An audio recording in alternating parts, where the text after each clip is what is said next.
मुआहिदे रज़ाकाराना ख़त्म करो या नताइज के लिए तैयार हो जाओ। हुकूमत ने 5 IPPs को खबरदार कर दिया। इस्लामाबाद एक बड़ी पेशरफ्त ये हुई है कि 1994 की पॉलिसी के तहत कायम किए गए बिजली पैदा करने वाले 4 आज़ाद इदारों IPPs और 2002 की पॉलिसी के तहत कायम किए गए एक IPP के मालकान से 2 टोक अल्फाज में कहा गया है कि वो रज़ाकाराना तौर पर बिजली की खरीदारी के मुआहिदे पावर परचेज एग्रीमेंट मनसूख कर दें और बिजली दो और अदायगी लो का निज़ाम इख्तियार करें, बसूरत दीगर नताइज का सामना करें। ये इस पेशरफ्त से आगाह कर दिया गया। इन 5 IPPs के मालकान को बताया गया है कि हुकूमत आइंदा 3 से 5 बरसों के लिए मज़कूरा IPPs को सलाहियत के हिसाब से कैपेसिटी चार्जेस की मद में 139 था 150 अरब रुपए की अदायगी नहीं करेगी। इन 5 इदारों के मालकान से सख्ती से कहा गया है कि हुकूमत मज़कूरा IPPs को सलाहियत की अदायगी और इक्विटी पर वापस की सूरत में पहले ही इजाफा अदायगियाँ कर चुकी है, जबकि IPPs के कर्जे भी चुका दिए गए हैं। इस हवाले से एक IPP के मालिक ने टास्क फोर्स के अहम मुद्देदारों को जवाब दिया है कि अगर हुकूमत 55 अरब रुपए अदा करे तो वो ना सिर्फ मुआहिदा ख़त्म करने बल्कि प्लांट हुकूमत के स्पुर्द करने को तैयार हैं।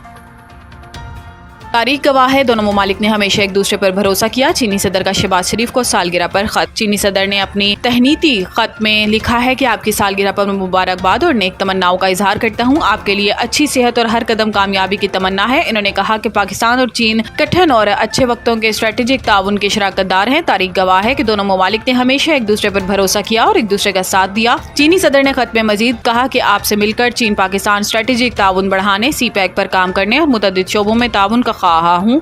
वज़ीर आज़म पाकिस्तान को लिखे गए खत में इनका कहना था कि आपके साथ मिलकर चीनी और पाकिस्तानी अवाम के माबैन गहरे ताल्लुकात और मुश्तरका मुस्तकबिल के लिए काम करने का ख्वाह हूँ।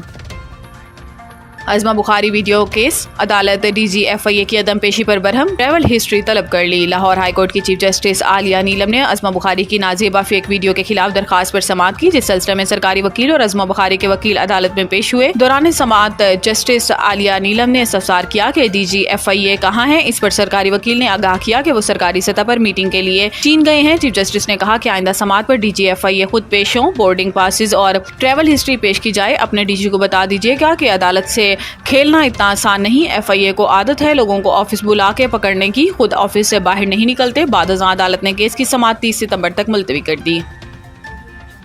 इमरान खान की चीफ जस्टिस के खिलाफ प्रैक्टिस प्रोसीजर कमेटी में दरखास्त दायर। इन्होंने दरखास्त में इस्तदा की है कि चीफ जस्टिस मेरे और PTI से मुतल्लिका किसी भी केस का हिस्सा ना बने। सदारती ऑर्डिनेंस के बाद जस्टिस अमीनुद्दीन खान 3 रुकनी कमेटी का हिस्सा हैं। चीफ जस्टिस पाकिस्तान काजी फाइज ईसा और जस्टिस मंसूर अली शाह भी कमेटी के मेंबर हैं। इमरान खान का चीफ जस्टिस को खत, PTI को इंसाफ देने का मुतालबा। इजलास के एजेंडे में आर्टिकल 63A नजरसानी दरखास्तों को समाअत के लिए मुकर्रर करना शामिल है। याद रहे कि आर्टिकल 63A की तशरीह का अक्सरियती फैसला जस्टिस मुनीब अख्तर ने तहरीर किया था, जिसमें कहा गया था कि पार्टी पॉलिसी के खिलाफ डाला गया वोट शुमार नहीं होगा। एजेंडे में मुबैना ऑडियो लीक्स केस भी शामिल है। साबिक चीफ जस्टिस उमर अता बंदियाल की सरबराही में 5 रुकनी बेंच ने हुक्म इम्तनाअ दे दिया था और यह केस 1 साल से ज़ायद अरसा से ज़ेर इल्तवा है।